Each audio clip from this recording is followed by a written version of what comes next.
una médica graduada de la UIS, hizo su especialización en pediatría en la Universidad Nacional de Colombia, estudió homeopatía en el Instituto Hahnemanniano con el doctor Juan de Dios Pinzón, después hizo la maestría con nosotros en la Universidad Nacional de Colombia, es docente de los Andes y de la Fundación, ¿no? Y de la Fundación Santa Fe. Bueno, buenos días, muchas gracias a todos por su asistencia. Bueno, este tema es muy importante porque pues todos estamos en contacto con niños, ¿sí? Son el futuro de todas maneras del país, son nuestra razón de ser, de existir. Y también no solamente los niños, sino de todo el grupo familiar, de las mujeres que están en embarazo, porque el niño no empieza cuando nace, sino desde que se piensa en la idea de tener un bebé.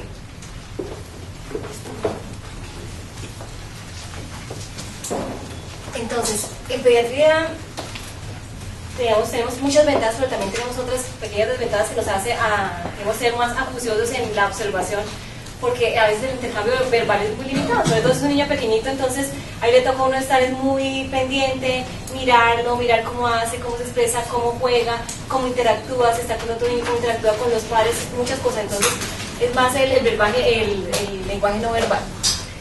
Y pues como en homeopatía siempre se tiene que tener en cuenta el principio de similitud, estar libre de todo prejuicios. Si de pronto uno ve a los papás de una manera o digamos interactúa, siempre el niño es como otro punto aparte, hay que verlo y entenderlo. Como decía Lamotte, el remedio es la persona, es su lenguaje y es su historia. Entonces el remedio se condensa toda una historia de vida. Esta frase de Samuel Hahnemann es muy linda, que dice que por la razón por la que estamos acá todos, que cada día estamos aprendiendo más. Aprender para curar es el primer deber urgente de todo médico. Bueno, todos sabemos que siempre la interconexión madre e hijo es muy fuerte, ¿cierto? Entonces, a veces y hay personas que son mucho más sensibles, que todas las mamás siempre como que se preocupan más, y entonces realmente hay una conexión que es prácticamente física, que el bebé siente que el latido del corazón, que necesita a la mamá, ¿sí? En los primeros 8 días de vida. Por eso cuando un niño está en unidad de cuidado intensivo y eso, digamos, ese vínculo, esa separación tan fuerte que se hace, que después de estar en calor, en un ambiente tibio, tranquilo, y luego salir a una unidad, chuzones, frío, y ya lo siente ese calor, la frecuencia cardíaca de la mamá, es algo muy duro. Entonces eso hay que empezar a tenerlo en cuenta y tratar de manejarlo, esa angustia, ese miedo que pudo haber sentido el bebé en un caso de eso. Hay una separación etérica hasta los 7 años, entonces siempre hay una conexión tan chiquiticos que uno como que es muy sensible cuando es mamá, incluso también los papás sienten eso, ¿sí? Hasta los 7 años una separación mental hasta los 21, hay otros que les dura casi toda la vida. Sí, pero no. Nunca se separan. No lo logran. Hasta los 49. Las enfermedades crónicas, digamos, la mayoría de las enfermedades son agudas en los niños, pero hay muchas enfermedades crónicas. Las enfermedades crónicas pues tienen que ver con toda, digamos, la tendencia que han tenido los miasmas, que ha heredado de los padres, la sobra, la escosis, la sífilis, y que se manifiestan en signos y síntomas generales o locales desde que nacen. Entonces eso viene siendo, digamos, como la parte genética. Y pues la epigenética, que todos conocemos, que es muy importante, que son todos los cambios que se pueden dar después del nacimiento, por estilo de vida, por un accidente, por muchas cosas que puede sufrir, por ondas electromagnéticas, etc. Bueno, uno pues tiene como un ritmo en la historia clínica, ¿sí? Pero con los niños y con los padres a veces hay que dejar que el ritmo lo pongan ellos, qué es lo que ellos les afana, qué es lo que quieren contar, qué es lo que les preocupa. Entonces el paciente y la familia, que es quien determina realmente el rumbo de la historia clínica, y quien orienta al buscar el síndrome mínimo de valor máximo. Entonces, digamos, el objetivo de hoy es como hacer una integración, no solamente la parte homeopática, sino de la pediatría convencional. Ese es uno de mis hijitos.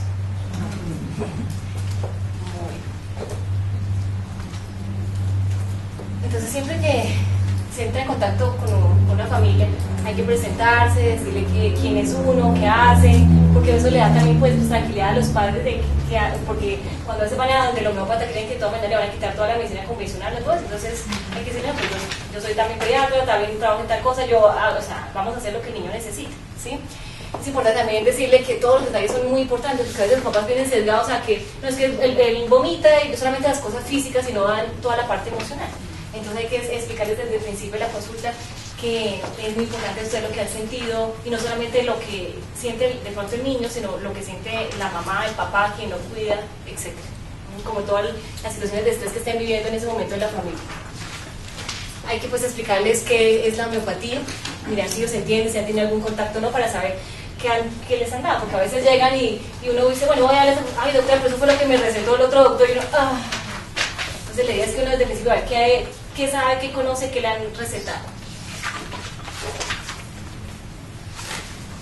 Entonces hay que observar al niño desde que está en la sala de espera, mirar cómo se relaciona, cómo entra el consultorio, si entra tímido, si no quiere entrar, si tiene susto, o si de pronto llega como Pedro por su casa con el juguete ya tranquilo. Entonces eso le va dando la idea de, digamos, cuál es la personalidad del niño. Igualmente la actitud de los padres, si de pronto es digamos, los papás de pronto son muy controladores, quédense quietos, no sé qué, de pronto se los maltrata, incluso delante a veces de uno de la consulta, o de pronto es demasiado ya permisivo, entonces, y también cómo se visten los papás, cómo los saludan a uno, si de pronto es un saludo como inseguridad o miedo o alguna cosa. Bueno, siempre es como importante, digamos, desde que uno hace el interrogatorio inicial, la identificación, mirar el papá qué hace. Entonces uno ya ve, bueno, el papá no es agrónomo, no sé qué, bueno, lo que sea, ¿sí? Dónde trabaja, qué horario tiene. Yo siempre les pregunto eso desde el principio, porque eso le da a uno la idea de qué tanto tiempo puede estar con el papá. Si es una ejecutiva, no, es que ella viaja mucho y dice, uy, no, este chiquito está a manos de la nada. ¿Sí? Entonces eso le va dando una idea, digamos, del ambiente familiar en el que está el niño. También es importante mirar quién lo cuida, sí, qué hace, de pronto si es una persona de pronto que ha cambiado muchas veces, de pronto que a veces son digamos, empleadas y cada mes están cambiando de empleada, entonces hay que mirar lo que pronto que desde que llegó la empleada del niño ha cambiado su actitud, entonces hay que revisar todas esas cosas.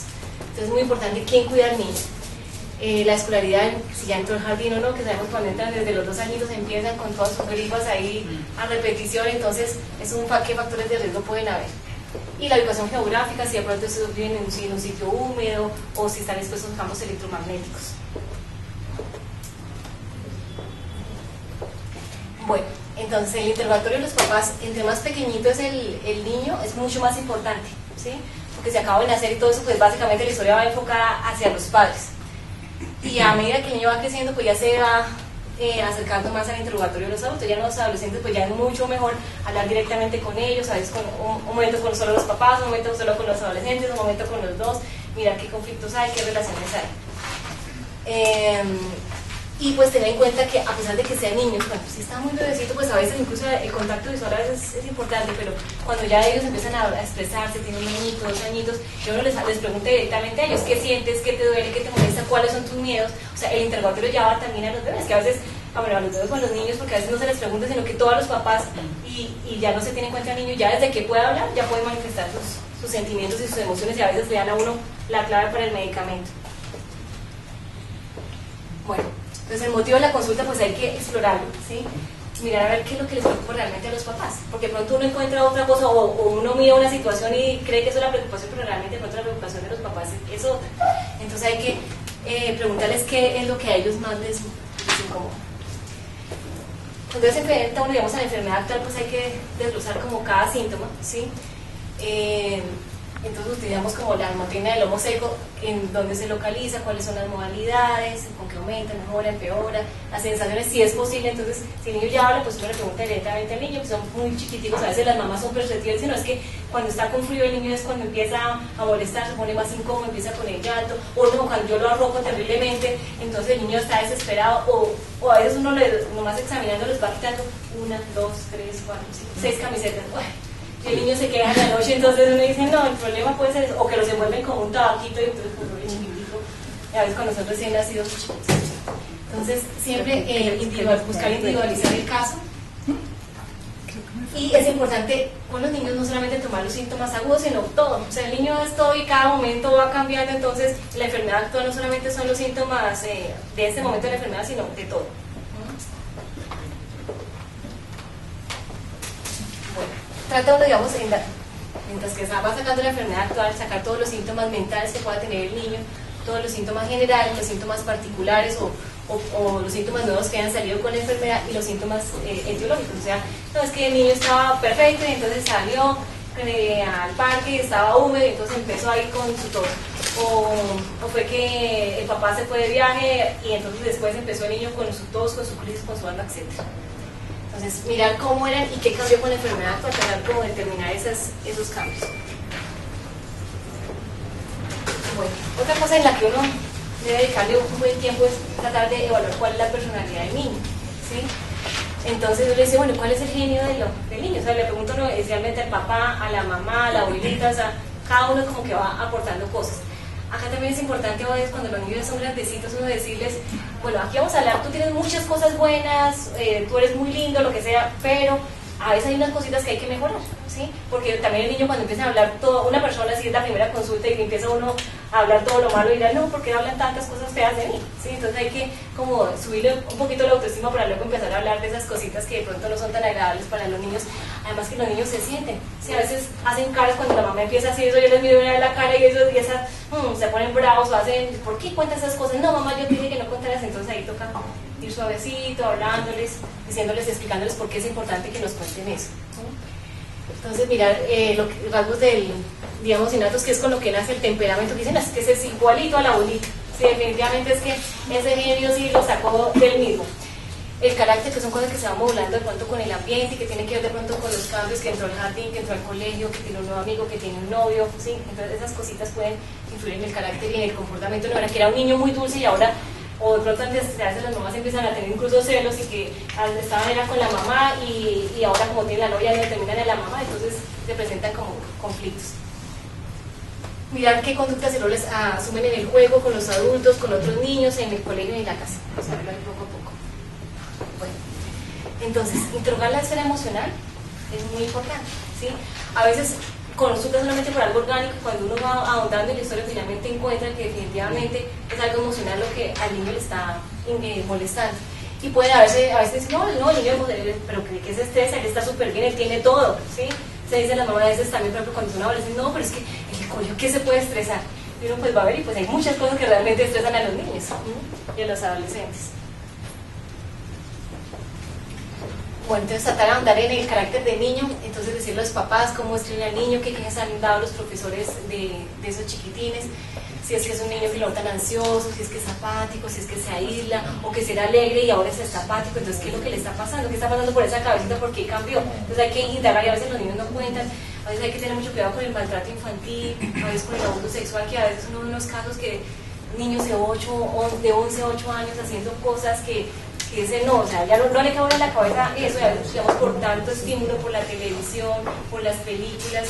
Entonces, definitivamente, cuando un niño tiene un cambio en la conducta, hay que ahondar sobre todo en la parte de maltrato, y incluso a veces los mismos maltratadores pueden ser niños mayores, y casi siempre ese niño mayor es que ha sido abusado o está siendo abusado y busca abusar a otros niños más chiquitos. Entonces, cada vez, digamos, uno ve que antes eran niños entre 12 y 2 años, pero ahora pueden ser incluso más chiquitos. Mirar si el niño es dócil, si es tierno, si es tímido, si es irritable, si es irrespetuoso, si es insolente, impertinente, desobediente, sensible, impresionante. Pues hay que tratar como determinar todas las conductas que lo caracterizan y preguntar cuál es el estado de ánimo que predomina. Y durante la enfermedad no es que es un niño tranquilo, pero ahora se volvió irritable, cansón, algo, entonces hay que mirar esos cambios también. Hay que ver cómo cuando juega con otros niños, si es el niño que es el líder, o es el que se deja guiar, o es el que se aísla y juega solito, ¿sí? Mirar cómo está la autoestima de los niños. Es importante también enfatizarles a los papás que siempre hay que mantener una muy buena autoestima, ¿sí? Siempre reforzar las cosas positivas, no tú eres muy juicioso, o si está desjuiciado por alguna razón, cada vez vas a ser mejor, tú puedes ser muy juicioso, o sea, siempre hablarles en palabras positivos, porque siempre dicen, es que, ¿por qué es tan desordenado? Usted siempre tan cansón, usted siempre tan... O sea, si van a descalificar siempre, entonces el niño pues va a estar ahí, no es que yo soy cansón, es que yo soy desordenado, así voy a quedar, pero si uno manda la palabra positiva, el niño va a adoptar esas conductas. Entonces hay que preguntarle quién lo corrige. Entonces, bueno, ¿qué situaciones toca colocar ejemplos? Bueno, cuando no quiere hacer una cosa, ¿quién lo corrige? ¿Cómo lo castiga? ¿Sí? ¿Y cómo reacciona? Si es que el niño llora, patalea, ¿qué es lo que hace? Bueno, ¿qué lo irrita y cómo lo demuestra? Si golpea, insulta, escupe, arroja, muerde, patea, si le pasa rápido, o de pronto hay niños que uno ve que son rencorosos desde chiquitos. Entonces le dicen alguna cosa y no, y después todavía a 3 horas más tarde casi siempre a los niños se les pasa rápido, ¿sí? Pero cuando uno es que no, y es que después le echan en cara y no, es que tú me dijiste ayer y tú me dijiste. Entonces esas cosas hay que verlas.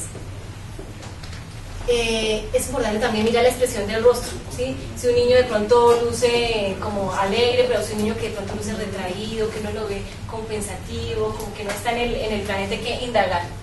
Y uno puede repertorizar en el capítulo cara esas expresiones. Es muy importante ahondar en la afectividad del niño, ¿sí? Que cómo responde, si le gusta que lo acaricien, si no le gusta que lo acaricien, o que no le gusta que lo toquen. Ellos que dicen no los quieren tocar desde el principio, ¿sí? A veces uno ve, por ejemplo, un caso de una mamá que me consultaba porque el niño tenía como 7 añitos y era muy agresivo, ¿sí? Y es que no le gusta que lo toquen, es muy fuerte.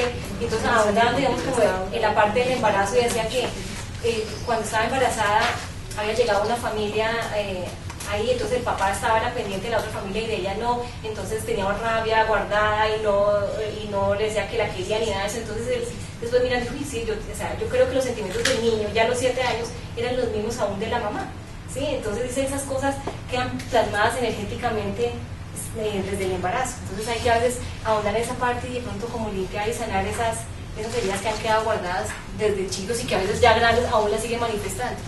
Obviamente no es cambiarle, no es que yo lo voy a volver un focus, ¿no? Tampoco. Pero sí es decirle que vamos a modular para que él esté más tranquilo, sobre todo que como que quite sus sentimientos y esas cosas que lo hacen sufrir, ¿no? Que es lo más importante.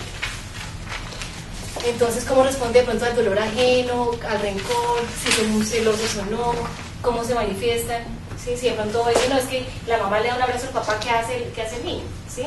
O cómo reacciona, o a veces con los otros hermanitos, o a veces cuando llega el hermanito que estaba el niño de 2 añitos, 3 añitos y le quitan el trono. Entonces ahí esa es otra causa que a veces toca modular, que los niños empiezan a reaccionar.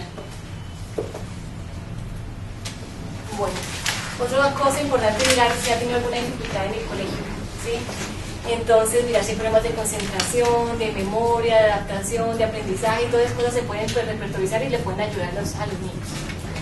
Sin embargo, en eso también hay que tener en cuenta otras cosas, porque a veces uno también se centra solamente en los síntomas, pero hay que mirar si hay otra causa. Si es que de pronto tiene una rinitis alérgica fuerte, si el niño no está durmiendo bien, no está respirando adecuadamente, o de pronto uno interroga el horario, a qué hora lo cuesta muy tarde. Entonces hay que mirar otras cosas, no solamente, digamos, enfatizarse uno de persona, no es que el niño tiene problemas de concentración, pero no, hay que mirar como todo el entorno, esa es la parte, digamos, de puericultura que a veces, digamos, en pediatría nos quita más tiempito, pero es la más importante. Cómo se enfrenta a las dificultades que pasan ante un examen, ante una actuación, si de pronto se quedó mudo, si le da miedo, si le sudan las manitos, si rechaza ayuda. Hay niños que de pronto no se quieren dejar ayudar y es que no es que yo puedo y si no se ponen a llorar, y otros que simplemente si no pueden van y no quieren hacer ya nada más. Entonces cada niño reacciona diferente y hay que tenerlo en cuenta. Entonces mirarle como los cuadernos, si son ordenados, si son detallistas o si los tienen regados, las hojas todas rojas, digamos, sucias, desordenadas, si terminan las actividades, si son responsables o no, si son organizados o no, porque eso va acomodando el tip para el medicamento. Qué hace antes de los exámenes o hablar en público y qué es lo que le gusta a él. ¿Sí? Porque puede ser que de pronto para matemáticas no es bueno, pero de pronto para baile, actuación, para lo demás es perfecto, excelente. Pues hay que respetar las inteligencias múltiples y también decir a los papás pues, que lo apoyen, ¿sí? Es muy importante, digamos, a través del juego llegarles a los niños, ¿sí? De pronto hay una cosa que no les gusta, por ejemplo, que a veces no les gusta matemáticas, no, listo, vamos a jugar. Entonces decían los papás que con juegos, que bueno, vamos a ver con fichas, que vamos de alguna manera digamos que los ayuda a llegar y a entender mejor a través del juego. Entonces mirar bien todos los cambios de comportamiento en función de los horarios, es que no es que a las 3 de la mañana siempre se levanten y le da pesadillas, o no es que siempre es a la 1 de la mañana, ¿sí? Si están durmiendo bien, cómo son los hábitos de sueño. En cuanto a los padres, entonces como vimos, hay que interrogar bien el oficio, qué hacen, el tiempo que pasan con los niños, cuál es la relación entre mamá y papá, cómo se comportan, cómo están digamos, las emociones, si están tranquilos o no, si hay una relación estable o no, quién castiga al papá y si ambos, digamos, van en el mismo sentido, si no a veces el papá permisivo. No castiga al papá, la mamá. Sí, exacto. Y mira quién es el permisivo, ¿sí? Porque a veces no, es que con mi papá bien, pero es que mi papá a todo dice que sí, y la mamá... Sí, exacto. Entonces, no, la idea es que hablen entre mamá y papá y se pongan de acuerdo para que igual siguen siempre como un mismo camino y no que quede uno el malo y otro el bueno. Y por ejemplo en este caso también siempre colocar pues castigos que sean viables y cumplibles. No, es que no voy a dejarte a salir a jugar nunca más. Entonces uno sabe que eso nunca lo va a hacer, ¿sí? O que nunca vas a jugar con tu hermanito. No, o sea, no. Simplemente digamos hay que colocarle cosas que sean reales, que sean tangibles y que realmente se le puedan cumplir. Porque uno empieza como un niño que decía, no, es que la mamá yo no me acepta ningún castigo porque le digo, voy a pegarle. Y dicen, pues pégueme. ¿Sí? Porque sabe que tampoco lo va a hacer o le hace pasito. ¿Sí? Entonces hay que mirar qué rol adopta la mamá, el papá o quién lo cuida, porque a veces no es papá, mamá, sino a veces es la persona que está con él, a veces la empleada, a veces veo lo que llega el niño a la consulta y apegado así a la nana y la mamá, no, o a veces la mamá, cámbialo, síguelo, y los tocan a los niños, todas de la entonces hay que mirar, digamos, qué paredes de pronto pues, de cariño pueden tener esos chiquitines. Entonces es muy importante también mirar cuál es la personalidad de los papás. Entonces ahí decir, bueno, ¿y cómo es el papá? Entonces uno también dice, bueno, si está la pareja, uno le dice, bueno, ¿cuáles son las cosas positivas que resaltas de tu esposo? ¿Cuáles son las cosas positivas? Y ahora, digamos, ¿cuáles son los pequeños defecticos que pueden tener? Que a medida que van dando los años, de pronto pueden ser, antes no los veía y entonces después ya los ven, ¿sí? Entonces hay que mirar esas cosas. Y también de la personalidad de quien los cuida. A veces hay mamás que, digo, nanas, bueno, cuidadoras, que son supremamente estrictas, impositivas, y me dicen, pobrecitos chiquiticos, y ellos también toca irles hablando y tratando de modularles esas actitudes. Bueno, dentro de los antecedentes, entonces se puede determinar el terreno, los miasmas, es decir, como la tendencia enfermante o genética. Esos antecedentes también nos pueden llegar a buscar el similium. Y todos esos, digamos, antecedentes de mamá y papá, cuando a veces se encuentra en una familia cáncer del abuelito, el papá, el tío, la mamá, entonces hay que mirar si de pronto un nosove puede ser el similium en ese momento. Es muy importante siempre hacer el familiograma. Entonces, pues nos enseñaron que la arbolita, los cuadros, las relaciones, las X y todo eso, pero como a veces uno no lo puede hacer en la historia digital, hay que hacerlo charladito. Entonces, él vive con la mamá, el papá, a veces uno no puede organizar porque la mamá se separó, el papá se separó, tiene los hijos acá, tiene los hijos acá, los míos, los tuyos, los nuestros. Entonces hay que mirar, digamos, cuál es la dinámica familiar, quién cuida al niño. Entonces a veces llega uno y dice, ¿será que es el papá o es el abuelito? Entonces uno dice, bueno, ¿con quién vive el niño? Es la más prudente uno para decir si es el papá o la mamá, porque a veces pues obviamente pues, ahí empieza si es el abuelo, es el papá y el mayor y de pronto enfermo, se pone con una señora y entonces ya empieza a verlo como horror. Entonces siempre, ¿con quién vive el niño? Cómo se relaciona, o sea, que tiene más hermanitos, entonces cuando uno ve que eso, entonces para ir hablando, pero si después con confianza, pues ya uno va metiéndose más, pero a veces hay papás que digamos que se frenan, o cuando uno les hace esa pregunta así muy directa. Entonces, ¿cómo son las relaciones? Y pues, yo no he interrogado esa parte de mirar nuevamente la personalidad de los papás. Y le como mapa que son todas las relaciones y quién lo cuida, cómo está con él en el colegio, en el jardín, si tiene otros hermanitos o no, cuáles son las situaciones de estrés, de pronto que el problema es la situación económica, o es que de pronto que el papá o la mamá viajaron, o que viajan mucho, o que no están con ellos. Entonces, mirar e identificar las situaciones de estrés. En la parte, digamos, prenatal, es muy importante mirar si el niño fue deseado o no, ¿sí? Si digamos, se preparó para ese momento, simplemente llegó, qué conflicto, digamos, cuál fue la primera impresión de la mamá en el momento que recibió la noticia o que ya pensó que estaba en embarazo, cómo vivió ese embarazo, si estuvo tranquila o no, si estuvo con preocupaciones, qué fueron los sentimientos, qué la afectó emocionalmente y qué la afectó también físicamente. Si hubo algún trauma físico o no, cómo fue ese momento del parto como tal, si fue tranquilo o no, si hubo también alguna cosa física, como forces en el niño, entonces hay que tener en cuenta y de pronto recordar si hubo algún trauma, cefalohematoma. Y la vida del parto pues también es importante, si de pronto fue todo, digamos, natural o hubo intervención, porque pues eso también implica, hay implicaciones energéticas al respecto. Entonces, la situación emocional de la mamá es muy importante desde antes de la concepción y durante el embarazo. Mirar cómo transcurrió eso, cómo lo vivió, qué sintió la mamá, si estaba alegre, feliz, y digamos, esos sentimientos hay que repertorizarlos. Si ella tuvo susto, si tuvo angustia, si fue rechazado durante el embarazo, hay que repertorizar y tener en cuenta todos esos síntomas desde el principio. Y pues si emplearon o no anestesia, o si hubo alguna depresión respiratoria importante. Entonces digamos que siempre hay una conexión y una unidad entre la madre y el hijo, ¿sí? Pero yo diría que esa conexión es entre la madre y el padre y el hijo, ¿sí? Porque afortunadamente cada vez, digamos, los padres se involucran más desde el embarazo, en la crianza, que le echan al bebé, que están más pendientes, pues es muy bueno, y entonces también hay una interconexión energética entre el papá y el niño o la niña. Cuando llega el bebé que está, digamos, lactando, siempre hay necesidad de interrogar a la mamá todas las cosas que sufrió, que vivió, tomar esos síntomas, ¿sí? Y se toman no solamente los síntomas físicos del bebé, sino los físicos de la mamá. Si está con dolor en el pezón en la lactancia, si está en ese momento con tristeza, o sea, los síntomas mentales de la mamá también se toman. Se toman los síntomas mentales de la mamá, los físicos de la mamá y los físicos del bebé. Y si hay alguna cosa mental que la mamá pueda, por ejemplo, la irritabilidad, alguna cosa que no la pueda repertorizar también. O sea que cuando uno hace la consulta, cuando es chiquitito, le hace la consulta a la mamá, al papá, ¿sí? Y hay básicamente que le toca meterse incluso a veces en la historia de vida de la mamá, ¿sí? O sea, ¿por qué no quería quedar en embarazo? No, es que ella de pronto fue abusada, tareada, entonces tenía no sé qué. Bueno, o sea, entonces uno tiene que meterse un poquito también a la historia de la mamá y tratarlo como una sola unidad. Bueno, entonces se hace la biopatografía, cómo va transcurriendo la vida del niño si ya es un poquito más grandecito, qué cambios, qué situaciones de estrés ha tenido, traumáticas o emocionales, cómo son las interrelaciones, qué pasó cuando llegó el hermanito, ¿sí? Digamos, qué cambios o qué situaciones le han generado estrés al niño.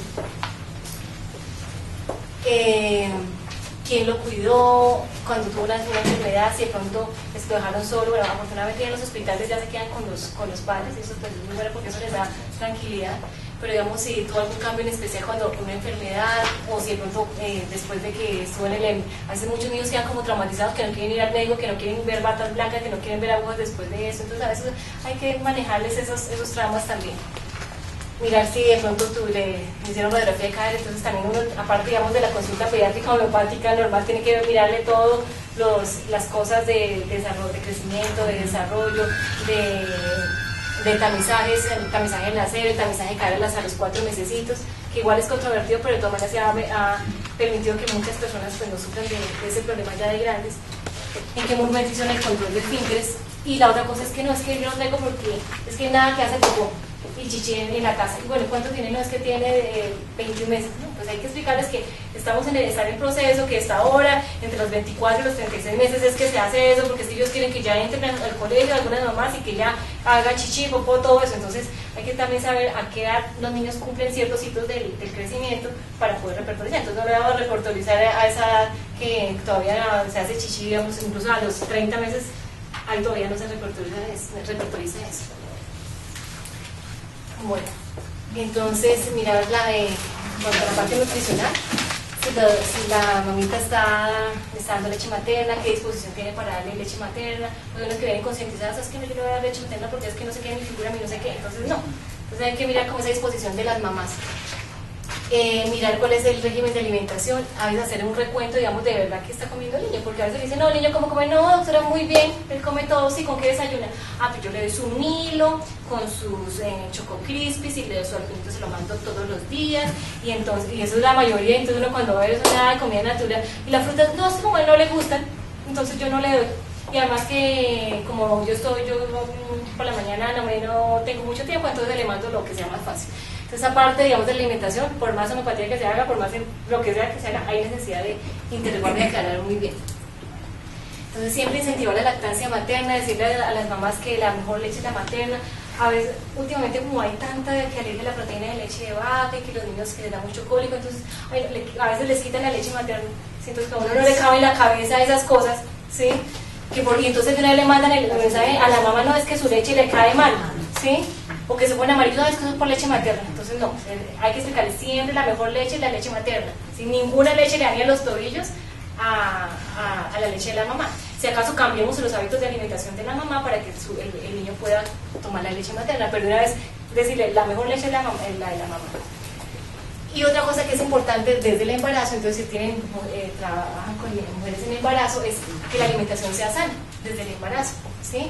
Porque también todas esas comidas chatarra que la mamá ingiere, pues todos también va dañando el sistema inmunológico, la matriz y todo el organismo del bebé. Entonces que no solamente por ella, sino por el bebé tiene que tener una alimentación sana. Hay que respetar también como los gustos de los niños. Hay niños que de pronto no les gusta ya, digamos, o la leche de vaca o algún alimento en especial, pues tampoco obligarlos ni decirles, es que cómo, porque es que eso es lo que tiene, no. Entonces hay que ingeniárselas, saber cómo se los dan, de formas, de colores diferentes, ¿sí? Para que los niños le cojan el gusto a los alimentos.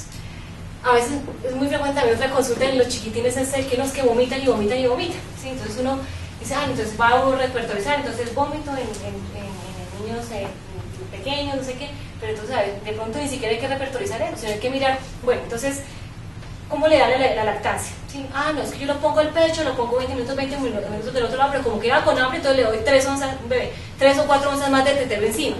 Y entonces como me dijeron que cada 2 o 3 horas teníamos que darle el tetero, entonces a las 3 horas le damos el tetero, le vuelvo a ofrecer leche materna, otra vez su complemento, porque es que la leche de tarro pues es importante, porque desde la clínica me la dieron, entonces debe ser importante hasta que me baje bien y no sé qué más. Entonces cuando uno ve muchos reflujos son simplemente porque es que los están reventando de comida, ¿sí? Entonces hay que, bueno, a veces digamos que la primera semana es uno más estricto en que la lactancia sí debe ser como cada 3 horitas, pues el riesgo de hipoglicemia, pero después de la primera semana ya es a libre demanda y decirle no es que los niños no necesitan leche de tarro, ¿sí? Porque es que toda la vida, digamos, toda la humanidad siempre vivió sin leche de tarro, ahora es que están con la leche de tarro, entonces definitivamente decirles a las mamás para que caigan en cuenta de que no hay necesidad de darles mucho, y por ejemplo un bebé, un recién nacido tomamos más una oncita, 11 y media, más o menos al final del primer mes 3 oncitas, y si le dan de un lado y del otro de leche materna y luego leche encima, entonces pues no, entonces ¿por qué no van a subir de reflujo? Entonces empiezan después con los otros antiméticos y mil otras cosas, entonces no, definitivamente hay que andar y de pronto ni siquiera hay que dar medicamentos hepáticos, sino simplemente cambiar hábitos. Entonces el apetito es individual y puede variar en los niños, entonces hay que respetarlos porque hay niños que comen mucho, hay otros que comen poquito, hay niños que están enfermos y no quieren comer, pues entonces hay que dejarles ese ayuno.